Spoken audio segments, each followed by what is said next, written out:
Yes, sir. What would be your stand on the drilling offshore in Alaska and building more refineries in this country to quit bringing in so much oil and transport?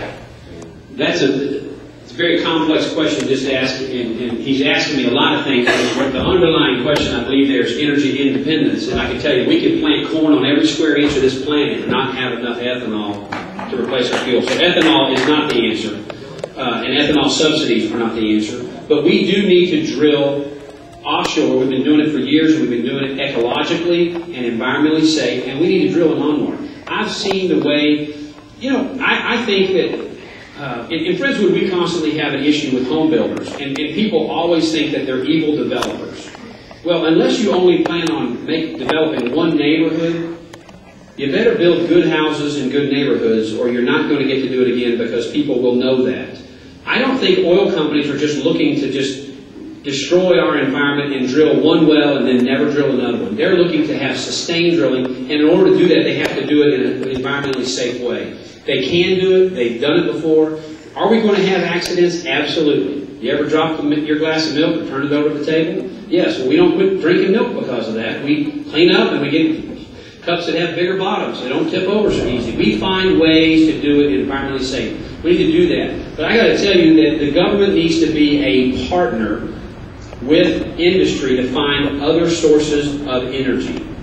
Let me give you a good example of NASA. My opponent votes against NASA funding because it's unconstitutional. Now, if you want to say that NASA is a waste of money, that's a debate that Congress is designed to have. But to say it's unconstitutional is just false. It's not unconstitutional. Thomas Jefferson, the framer of the Constitution, wrote the book. Wrote the Constitution, by the way. He sent Lewis and Clark out and funded them with governmental dollars on their expedition. Well, if he thought, the guy that wrote it thought that was within the bounds of the Constitution, clearly NASA is as well. But think about this. The space shuttle will cease flying in 2010. We have agreements with foreign entities that we will continue to supply the space station. We have all the stuff built and sitting on the ground now. All we got to do is fly it up there. Do you know who's going to do that? There are two private companies, American companies, that are going to provide that service for the federal government for those 2 years, or 4 years, depending on how long the gap is. At the end of that 4-year period, folks, there will be a U.S. corporation that you can buy a ticket to the moon on. By 2015, 70 years from now. I can remember sitting on the edge of the bed in the hotel watching the first lunar landing in black and white flickery television.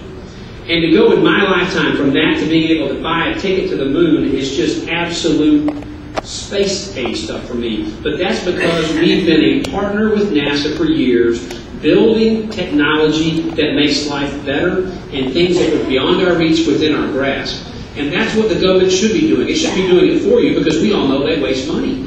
But they should be our partner, and that's what I think we can do with these oil companies and with replacing and then finding a renewable source of energy, and we need to do that in this country, and we need to do it sooner rather than later.